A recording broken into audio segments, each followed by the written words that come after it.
अय्यूब की पत्री। धन्यवाद। ओ रबाशी,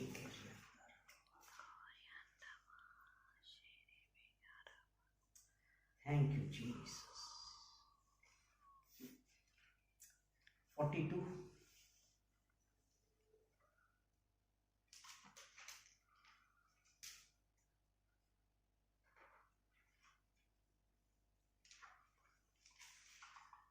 उसका दूसरा वचन, मैं जानता हूँ कि तू सब कुछ कर सकता है और मैं जानता हूं तू सब कुछ कर सकता है और तेरी युक्तियों में से कोई रुक नहीं सकती। तेरी युक्तियों में से कोई रुक नहीं सकती। 38, 39, 40, 41, ये 39, 39 to 41 हम ये देखते हैं, मतलब इन चैप्टर्स में देखते हैं परमेश्वर ने यहाँ अय्यूब से सब बातें कर रहे, पूछ रहे। लेकिन अब 42 में तब अय्यूब ने यहोवा को उत्तर दिया, मैं जानता हूं तू सब कुछ कर सकता है और तेरी युक्तियों में से कोई रुक नहीं सकती। हालेलुया। अर्थात वो परमेश्वर,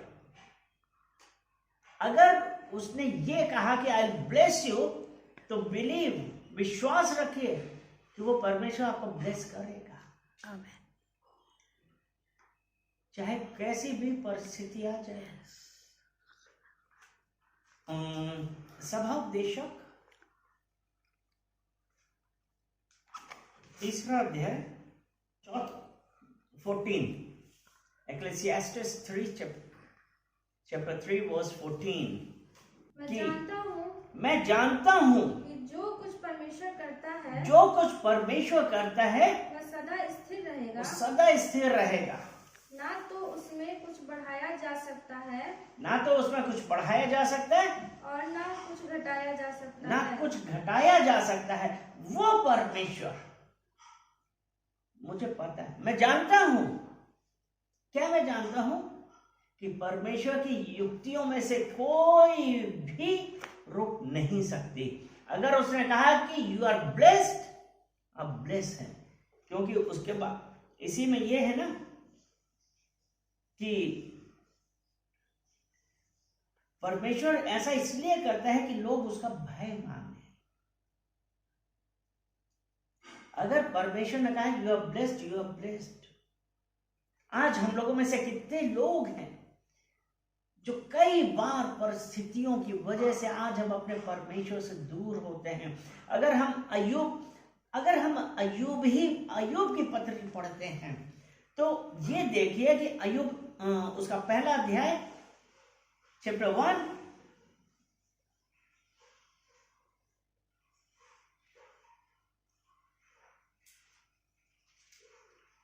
उसका 6वां वचन। अय्यूब चैप्टर 1 वर्स 6। एक दिन यहोवा परमेश्वर के पुत्र उसके सामने उपस्थित हुए और उनके बीच शैतान भी आया। यानी कि वो शैतान परमेश्वर के पास तक जाता है। ठीक है, परमेश्वर के पुत्र उसके सामने उपस्थित हुए और उनके बीच शैतान भी आया। अब 7वां वचन। यहोवा ने शैतान से पूछा, हाँ। तू कहाँ से आता है? शैतान ने यहोवा को उत्तर दिया, पृथ्वी पर इधर उधर घूमते फिरते और डोलते डालते आया हूँ। ठीक है, अब परमेश्वर ने शैतान से पूछा तू कहाँ से आया? पहले सामने वो प्रकट हुआ, फिर परमेश्वर ने पूछा तू कहाँ से आया? तो उसने कहा कि पृथ्वी पर इधर उधर घूमते फिरते डोलते डालते हुए आया हूं। यानी कि एक चीज यहां पे है, वो शैतान हम लोगों के मध्य में रहता है और अभी हम पहला पतरस 5 और वर्स 8। सचेत हो और जागते रहो, क्योंकि तुम्हारा विरोधी शैतान गरजने वाले सिंह के समान इस खोज में रहता है कि किसको फाड़ खाऊं। यानी कि परमेश्वर ने शैतान से पूछा कहां से आए हो? उसने कहा मैं पृथ्वी से मैं इधर उधर घूमता फिरता डोलता डालता आया हूं। और यहाँ पे कहता है कि सचेत हो, जागते रहो, क्योंकि तुम्हारा विरोधी शैतान गरजने वाले सिंह के समान इस खोज में रहता है कि किसको फाड़ खाए। यानी कि वो शैतान इस खोज में रहता है कि किसको फाड़ खाए। जब यहाँ पे शैतान ने बतला ही दिया था कि वो क्या कर रहा था, कहां से आया था। अगर अब हम दोबारा अय्यूब में आएंगे, 8वां वचन, पहला उसका 8 वचन। यहोवा ने शैतान से पूछा क्या तू मेरे दास अय्यूब पर ध्यान दिया है? यहोवा ने शैतान से पूछा क्या तूने मेरे दास अय्यूब पर ध्यान दिया है? क्योंकि उसके तुल्य खरा और सीधा और मेरा भय मानने वाला और बुराई से दूर रहने वाला मनुष्य और कोई नहीं है। यानी कि वो परमेश्वर ने कहा क्या तूने मेरे दास अय्यूब पर ध्यान दिया है, क्योंकि उसके तुल्य खरा और सीधा मेरा भय मानने वाला बुराई से दूर रहने वाला मनुष्य और कोई नहीं है। यहां से परमिशन किसके पास से आई है?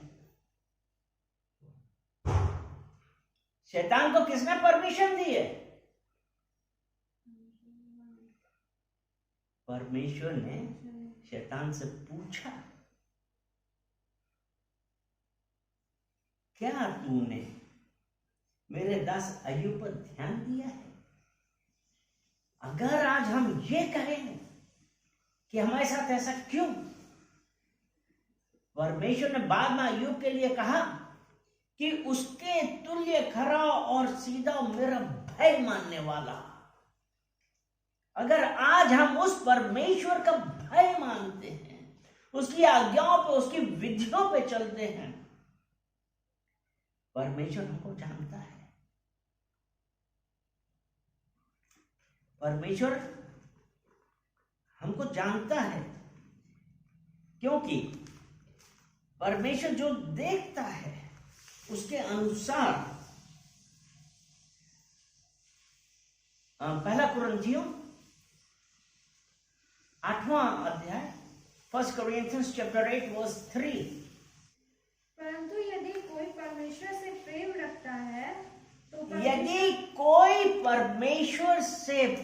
रखता है तो परमेश्वर उसे पहचानता है।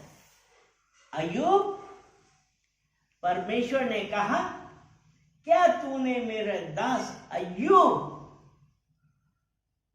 पर ध्यान दिया है, क्योंकि उसके तुल्य खरा और सीधा मेरा भय मानने वाला और बुराई से दूर रहने वाला मनुष्य कोई नहीं। और पहला कुरिन्थियों 8:3 में है कि जो कोई परमेश्वर से प्रेम रखता है परमेश्वर उसे पहचानता है। अय्यूब परमेश्वर का भय मानता था, इसलिए परमेश्वर उसे पहचानता है। हालेलुया। आज हम कहां पे स्टैंड करते हैं, कौन सी परिस्थितियों में? अगर जब हम इसमें आगे ही पढ़ते हैं तब क्या शैतान क्या करता है अय्यूब के साथ? क्योंकि अब 9वां वचन, अब 9वां वचन देखते हैं इसका 1 का 9। शैतान ने यहोवा को उत्तर दिया क्या अय्यूब परमेश्वर का भय बिना लाभ के मानता है? क्या अय्यूब परमेश्वर का भय बिना लाभ के मानता है? आज अगर हम लोग आज देखते हैं, हम क्या कुछ लाभ होगा तब हम परमेश्वर का भय मानते हैं कि बिना लाभ के मानते हैं? शैतान वही पूछ रहा है परमेश्वर से कि जरूर वो इसलिए भय मानते क्योंकि उसको कुछ लाभ होगा। क्योंकि जब परमेश्वर ने ये कहा कि वो खरा सीधा और मैं मेरा भय मानने वाला, भय क्यों मान रहा? तो शैतान यही कहता है कि वो बिना लाभ के नहीं मानता है, उसको जरूर कुछ लाभ है, इसलिए वो आपसे डरता है। आज के सिचुएशन में देखें, हमें से कितने लोग हैं परमेश्वर का भय मानते हैं? अगर परमेश्वर का भय मानने, उसकी विधियों पे चले, उसकी आज्ञाओं पे चले, वो परमेश्वर हमारे लिए सब कुछ करने के लिए तैयार है। लेकिन क्या हम इसके लिए तैयार? क्योंकि जब हम और आगे उसको पढ़ते हैं कि तो परमेश्वर ने क्या कहा था, और उसके बाद शैतान उसको 10वें वचन में कहते हैं ना, तूने उसके घर के और जो कुछ उसका है उसके चारों ओर बाड़ा नहीं बांधा, तूने तो उसके काम पर आशीष दी, उसकी संपत्ति देश भर में फैल गई, परंतु अब अपना हाथ बढ़ाकर जो कुछ उसका है उसे छू। उसका सब कुछ नाश हो गया, सब कुछ खत्म हो गया, प्रॉपर्टी खत्म हो गई, बच्चे खत्म हो गए, सब कुछ खत्म हो गया। लेकिन क्योंकि 12 वचन में यहोवा ने शैतान से कहा, सुन, जो कुछ उसका है वे सब तेरे हाथ में है। परमेश्वर ने शैतान को आज्ञा दी कि जो कुछ उसका है सब तेरे हाथ में है, केवल उसके शरीर पर हाथ ना लगाना। यानी कि उसकी जो प्रॉपर्टी, जो कुछ भी है, तो सब नाश कर सकते हो, लेकिन उसके शरीर पे हाथ मत लगाना। और जब हम लोग आगे पढ़ते हैं तो देखते हैं कि सब कुछ खत्म हो गया, कि सब कुछ, भेड़ बकरी, सेवक और मकान, सब कुछ, बच्चे, सब कुछ खत्म हो गया। और उसके बाद 1:22 पढ़ते हैं, उसमें क्या है? इन सब बातों में भी अय्यूब ने ना तो पाप किया और ना परमेश्वर पर मूर्खता से दोष लगाया। परमेश्वर, अय्यूब ने क्या किया? आज हम लोगों में से कितने लोग कहते हैं, हमको कुछ प्रॉब्लम हो गई, कुछ हुआ, पता नहीं परमेश्वर क्यों ऐसा चाहता है। हम दोष फौरन लगा देते हैं, या कई बार कहते हैं, अरे पादरी साहब, मुझे लगता है मेरी प्रार्थना में कोई कमी है, इसलिए परमेश्वर मेरी नहीं सुन रहा है। ये फैक्ट है। कितनी बार कहते हैं, नहीं। किसी बात पे अय्यूब ने, इन सब बातों पर भी अय्यूब ने ना तो पाप किया और ना परमेश्वर पर मूर्खता से दोष लगाया। उसने सब कुछ खत्म हो गया, लेकिन उसने परमेश्वर के ऊपर दोष नहीं लगाया।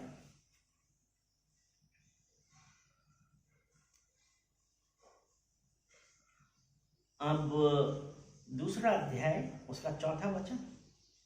शैतान ने यहोवा को उत्तर दिया, खाल के बदले खाल। अब वैसे एक मिनट, मैं एक पढ़ रहा हूं, ये 3 है, 3 उसका है, यद्यपि तूने मुझे बिना कारण उसका सत्यानाश करने को उभारा, तो भी वह अब तक अपनी खराई पे बना है।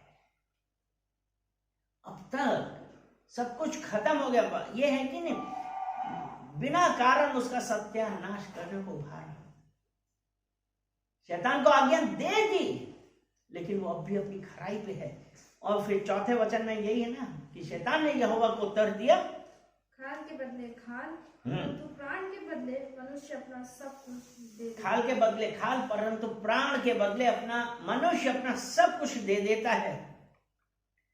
हाँ, इसलिए केवल अपना हाथ बढ़ाकर उसकी हड्डियां और मांस छू, तब वे तेरे मुंह पर तेरी निंदा करेगा। और 6ठे वचन में परमेश्वर ने कहा, यहोवा ने शैतान से कहा, सुन, वे तेरे हाथ में है, केवल उसका प्राण छोड़ देना।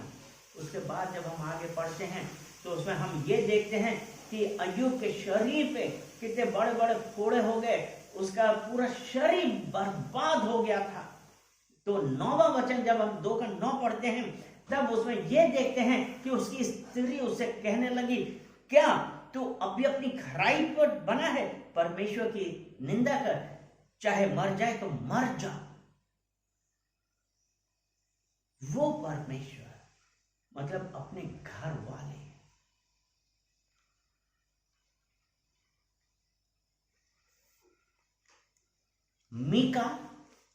मीका की पत्री 7वां अध्याय 5वां वचन।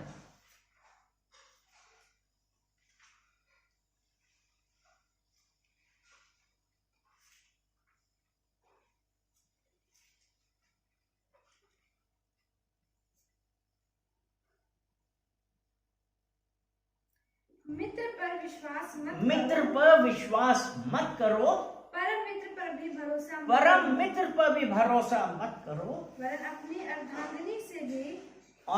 अर्धांगिनी से भी संभल कर बोलना, क्योंकि पुत्र पिता का अपमान करता, और बेटी माता के, पुत्र पिता का अपमान करता और बेटी माता का, और बहू सास के विरुद्ध उठती है। मनुष्य के शत्रु उसके घर के ही लोग होते हैं। अर्थात अय्यूब का सब कुछ खत्म हो गया। उसकी पत्नी उससे कह रही है, क्या तू अभी अपनी खराई पर उतरेगा? आज हमको ये देखना है कि हमारा संगति किसके साथ है। क्या वो परमेश्वर से भय वाले हैं या हमारा ठट्ठा उड़ाने वाले हैं? इस स्त्री की तरह अय्यूब से कह रही है, क्या तू अभी अपनी खराई पे उतरेगा, अपनी खराई पे चलेगा? आज वो परमेश्वर का जो वचन है, अगर हम उस पर विश्वास करें, संपूर्ण मन से अपने आप को समर्पित करें, जिसको कर अय्यूब ने सब कुछ खोने के बावजूद भी अपने विश्वास से वो हिला नहीं। और लास्ट में 42 के 2 में ये कहता है, मैं जानता हूं तो सब कुछ कर सकता है। इवन अय्यूब के दोस्तों ने कितना इसको कहा, तरह तरह के लांछन लगाए कि तूने जरूर परमेश्वर के विरोध में ऐसा किया होगा, वो वैसा किया होगा, ऐसा किया होगा। लेकिन वो अय्यूब इन सब बातों से उसने कभी भी अपने मुंह से परमेश्वर के विरोध में एक भी बात नहीं निकाली। हम अपने आप को देखें, हमारा कुछ नुकसान हो जाता है तो फिर हम ये कहते हैं कि हो सकता है परमेश्वर की मर्जी यही हो। लेकिन परमेश्वर की मर्जी तो यिर्मयाह की पत्री उसका 29 अध्याय और 11 वचन, Jeremiah 29 verse 11,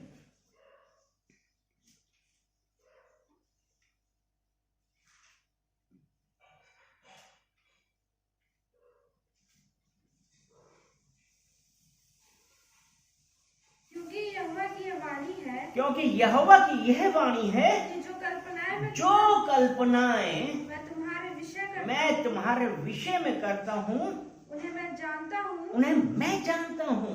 वे हानि की नहीं परंतु कुशल की हैं, और अंत में तुम्हारी आशा पूरी करूंगा। वो परमेश्वर, अगर आज हम ये कहते हैं, अगर हमारे मुंह से ये निकलता है कि पता नहीं परमेश्वर की यही मर्जी थी कि हमारा लॉस हो गया, यानी कि हमारा परमेश्वर के साथ संबंध नहीं है। क्योंकि परमेश्वर तो ये कहता है कि उसका प्लान हमारे लिए टू प्रॉस्पर अस। यहोवा की यह वाणी है कि उसकी मर्जी हमारे लिए हानि की नहीं वरन कुशल की है, to give us a future and a hope. वो परमेश्वर आज हमारे लिए करने के लिए तैयार है, लेकिन हम कहां पे?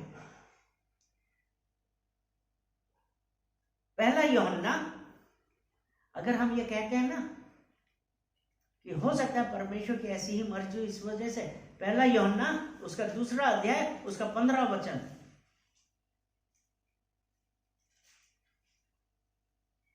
तुम ना तो संसार से तुम ना तो संसार से और ना संसार में की वस्तुओं से प्रेम ना करो। संसार में की वस्तुओं से प्रेम करो। यदि कोई संसार से प्रेम रखता है यदि कोई संसार से प्रेम रखता है तो उसमें पिता का प्रेम नहीं है। उसमें पिता का प्रेम नहीं है। अर्थात अभी हम क्या बतला रहे थे, हमारा नुकसान हो गया तो हम ये कहने लगे कि परमेश्वर की मर्जी होगी, यानी कि अभी तक हम संसार की वस्तुओं से प्रेम कर रहे हैं, यानी कि हमारे अंदर पिता का प्रेम नहीं है, हमारे इन सांसारिक चीजों का प्रेम है। उसका 16 वचन पढ़ते हैं, क्योंकि जो कुछ संसार में है, क्योंकि जो कुछ संसार में है अर्थात अर्थात शरीर की अभिलाषा, शरीर की अभिलाषा, आंखों की अभिलाषा आंखों की अभिलाषा और जीविका का घमंड वह पिता की ओर से वो नहीं, पिता की ओर से नहीं, परंतु संसार ही की ओर से है। परंतु संसार की ही ओर से है। यानी कि अगर हमारा लॉस हुआ क्योंकि हमारा इन सांसारिक चीजों पे प्रेम था, इस वजह से हम कहने लगे कि हो सकता है परमेश्वर की ये मर्जी है, लेकिन परमेश्वर की मर्जी अपने जो उसका भय मानते हैं, उसकी आज्ञाओं पे चलते हैं, कुछ भी हो जाए वो उसका धन्यवाद करते हैं, तो उनके लिए कुशल की है, हानि की नहीं है। हमको एक चीज ये पता होनी चाहिए, क्योंकि जो हमने अभी पढ़ा था ना पहला कुरिन्थियों 8:3 में, कि जो परमेश्वर से प्रेम रखता है परमेश्वर उसको जानता है। क्या हम परमेश्वर से प्रेम रखते हैं? क्या परमेश्वर मुझे जानता है? क्योंकि परमेश्वर हम लोगों के साथ है। अब रोमियो उसका 12 अध्याय और उसका 2 वचन हम पढ़ें। इस संसार के सदृश न बनो, परंतु तुम्हारे मन के नए हो जाने परंतु से तुम्हारे मन के नए हो जाने से तुम्हारा चाल चलन भी बदलता जाए, तुम्हारा चाल चलन भी बदलता जाए, जिससे तुम परमेश्वर की भली और भावती और सिद्ध इच्छा अनुभव से मालूम करते रहो। इस संसार के सदृश ना बनो। अगर हमने यीशु मसीह को स्वीकार किया है, यीशु मसीह ये कहते हैं ना, इस संसार के सदृश ना बनो। और इस संसार के सदृश बनने का क्या मतलब है कि इन सांसारिक लोभ में, इन सांसारिक बातों में हम परमेश्वर से कोई भी रिलेशन नहीं रख रहे हैं। हम सिर्फ अपनी जीविका का घमंड, अपने पैसे का घमंड, आंखों की अभिलाषा, शरीर की अभिलाषा, जीविका का घमंड, हम उसमें जी रहे हैं इसलिए। लेकिन अब परमेश्वर ने कहा इस संसार के सदृश ना बनो, क्योंकि अगर हम संसार के सदृश बनते हैं, संसार के सदृश बनते हैं, यानी कि क्या हुआ? कुलीसियों की पत्री 3 अध्याय 5वां वचन।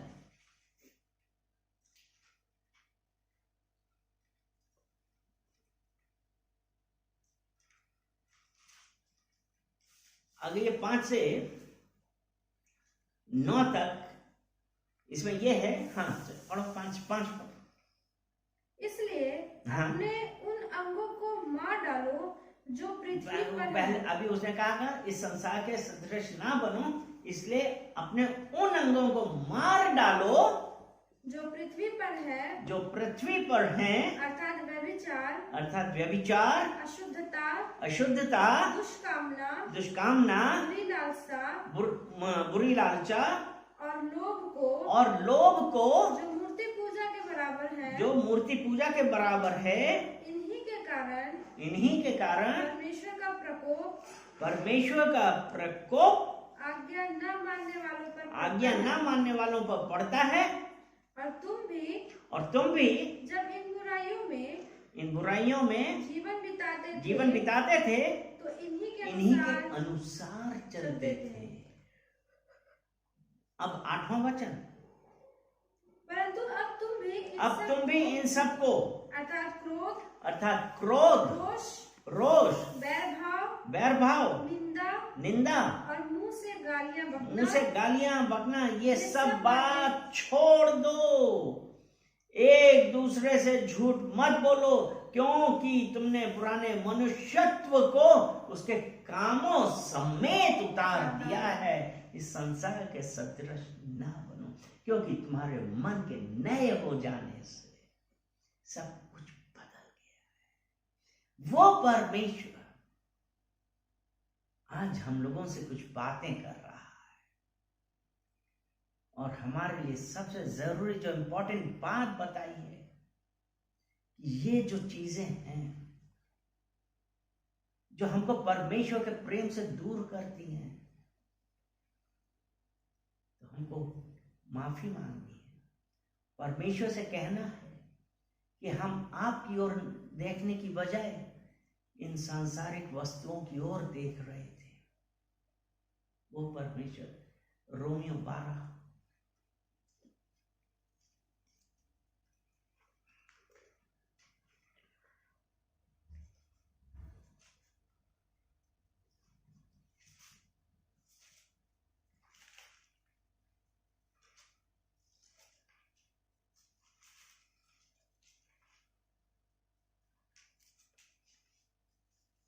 रोमियो 12 का ना 21। बुराई से न हारो, परंतु भलाई से बुराई को जीत लो। क्या? बुराई से न हारो, परंतु भलाई से बुराई को जीत लो। अगर हम इस संसार के सदृश हैं तो हम बुराई में ही रहते, लेकिन वो परमेश्वर अब हमसे एक चीज कहता है कि अब तुम बुराई से भलाई को जीत लो।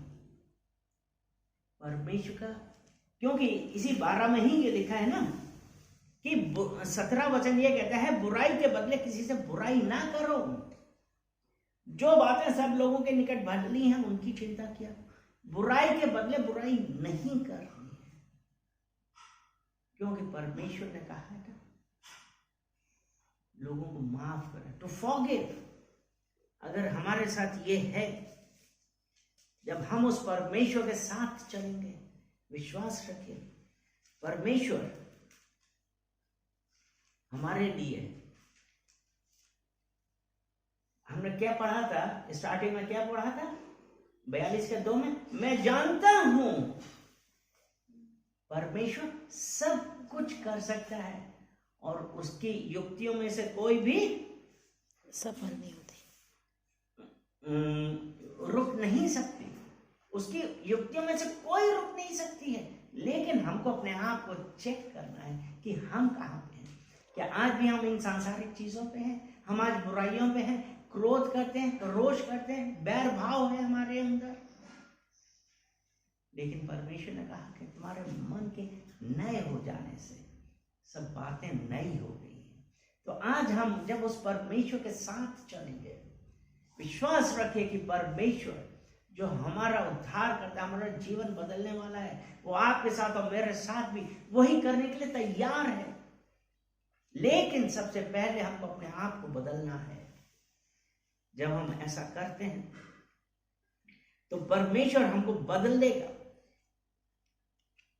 और एक वचन और पढ़ते हैं, रोमियो 8, लेकिन रोमियो 8 से पहले रोमियो 1 पढ़ेंगे।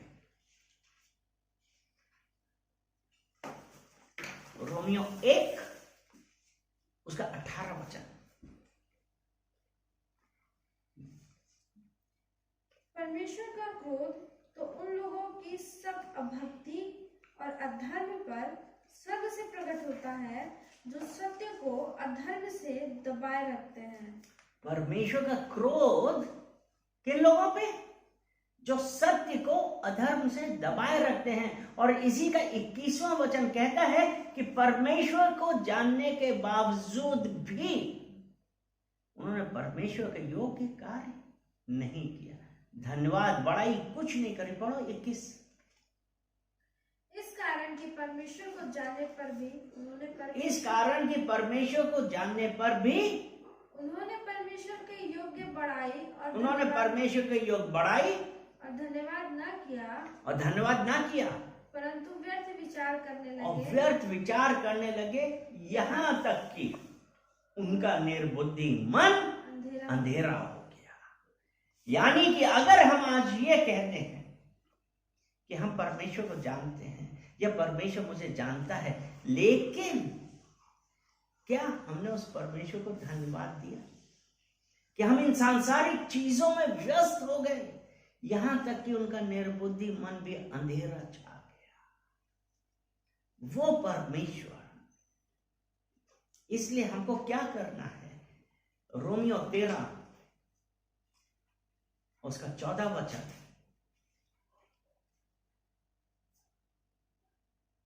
वरन प्रभु यीशु मसीह को पहन लो और शरीर की अभिलाषाओं को पूरा करने का उपाय न करो।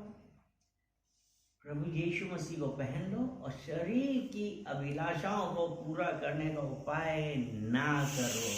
और जब हम ऐसा करेंगे, विश्वास रखिए, परमेश्वर यीशु मसीह हमारे जीवन में जो वो असंभव को संभव करने के लिए आ गया। हालेलुया।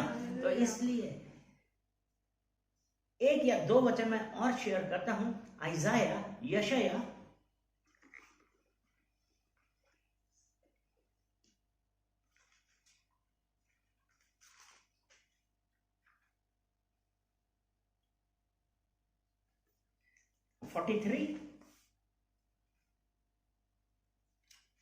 जब हम यीशु मसीह को पहन लिया और शरीर की अभिलाषाओं को पूरा करने के लिए कोई उपाय नहीं कर रहा है, यशाया 43 उसका वर्ष 18 पढ़ते।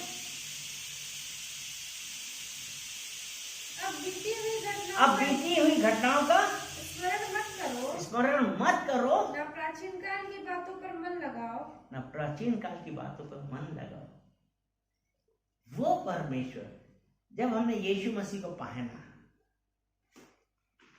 यही था ना वचन,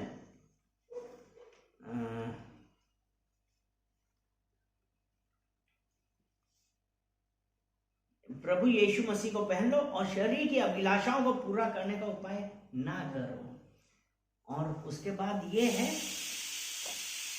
कि बीती हुई घटनाओं को स्मरण मत करो, ना प्राचीन काल की बातों को मन लगाओ। जब अपने यीशु मसीह को पहन लिया, अर्थात जब हमारा परमेश्वर के साथ रिलेशन हो गया है, तो यही है ना कि शरीर की अभिलाषाओं को, हम क्या थे ये नहीं करना। बीती हुई घटनाओं को भूल जाओ, उनका स्मरण मत करो, क्योंकि यिर्मयाह 17:9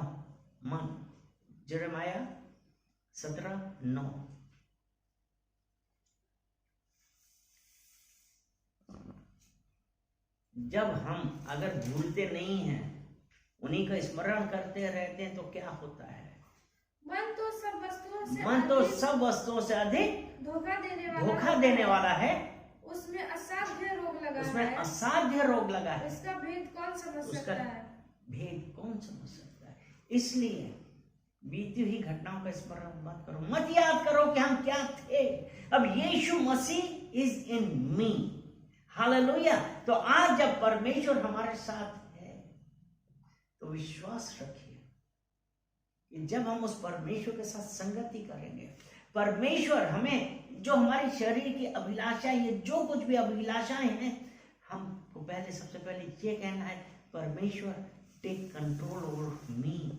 आप अपना अधिकार मेरे ऊपर करिए, क्योंकि पवित्र आत्मा हमारे अंदर है। क्योंकि 1 कुरिन्थियों 6:19 में कहता है कि तुम्हारा शरीर पवित्र आत्मा का मंदिर है, ये तुम्हारा नहीं है। ये किसका नहीं है? ये हमारा नहीं है, वरन पवित्र आत्मा का मंदिर है। पवित्र आत्मा हमारे अंदर है, इसलिए be holy as your God is holy. Hallelujah.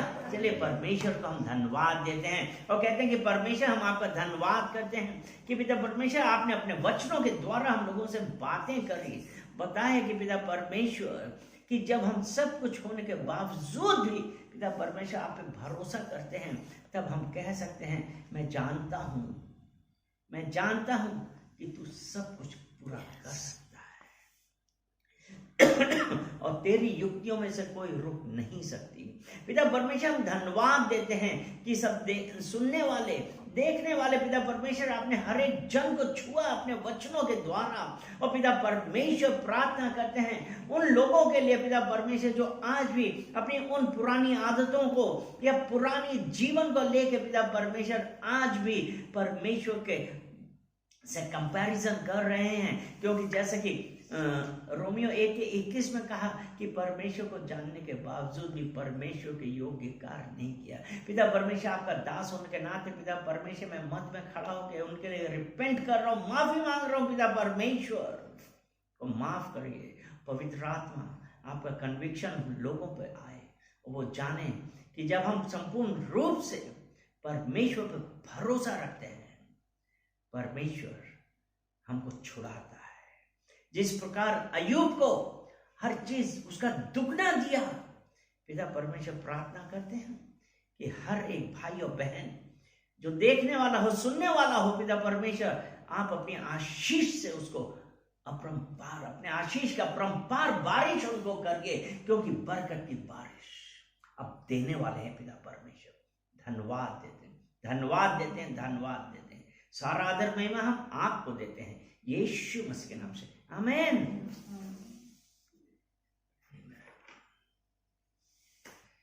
हे मेरे मन यहोवा को धन्य, जो कुछ मुझे है उसके प्रत्येक काम